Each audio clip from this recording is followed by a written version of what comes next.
रायपुर में कचरा कलेक्शन कर्मचारियों के हड़ताल का असर अब पूरे शहर में दिखाई देने लगा है।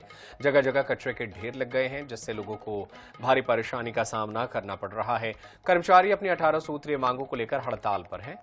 इसी बीच निगम नेता प्रतिपक्ष आकाश तिवारी ने मोर्चा खोलते हुए खुद डोर टू डोर कचरा कलेक्शन के लिए मैदान संभाल लिया। वहीं हड़ताली कर्मचारियों और निगम अधिकारियों के बीच बातचीत भी हुई।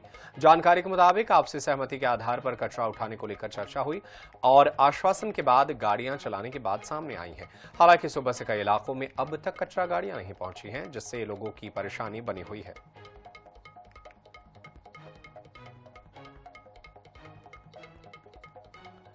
और चलिए इसी खबर पर हमारे साथ हमारी सहयोगी मोनिका लाइव जुड़ गई हैं, उनका रुख कर लेते हैं।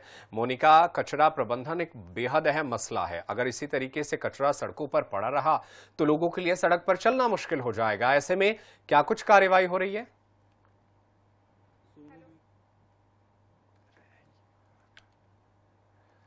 चलिए दोबारा संपर्क करने की कोशिश करते हैं अपने सहयोगी से। ये तस्वीरें भी लगातार आप तक दिखा रहे हैं। कचरा कलेक्शन कर्मचारियों के हड़ताल का असर ये है कि सड़कों पर जो है वो कचरों का ढेर लग गया है।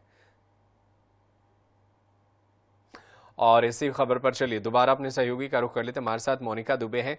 मोनिका, कचरा जो है सड़कों पर पड़ा हुआ है, लोगों के लिए अब चलना मुश्किल हो जाएगा। ऐसे में किस तरीके से इस पूरे मामले पर सरकार जो है कार्रवाई कर रही है?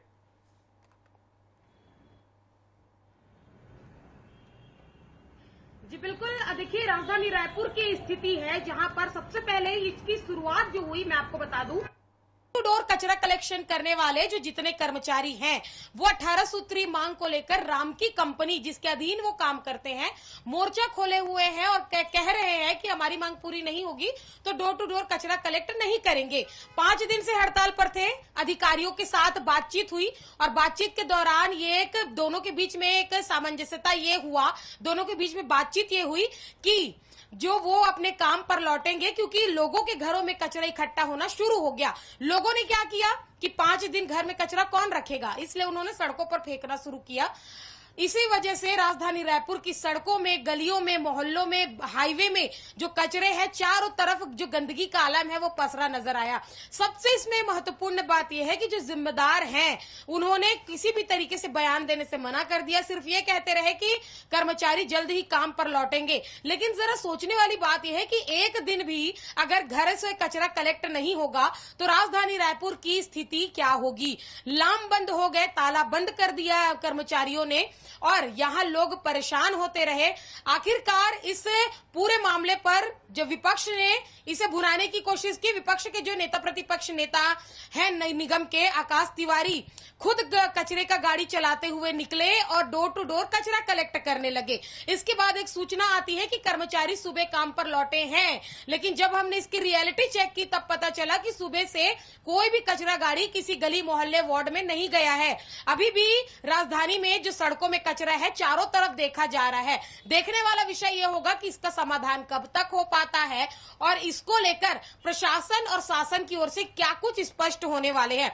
अगर कर्मचारियों की मांग नहीं मांगी जाएगी तो कर्मचारी दोबारा हड़ताल पर लौटेंगे और अगर दोबारा हड़ताल पर लौटते हैं तो इससे राजधानी वासियों के साथ साथ शासन और प्रशासन की मुश्किलें भी कहीं ना कहीं बढ़ती हुई नजर आ रही है। जी बिल्कुल, आम जनता के साथ साथ शासन प्रशासन को भी इसे ठीक करने के लिए भी मशक्कत का सामना करना पड़ रहा है। बहुत शुक्रिया मोनिका तमाम जानकारी के लिए। देखना होगा कब तक इस समस्या का हल निकलता है, ताकि लोग जो है वो अपना कचरा जो है अगर वो कचड़ेदानी में, कूड़ेदान में फेंकते हैं तो वो सही समय पर वो दोबारा डंप यार्ड तक पहुंच जाए।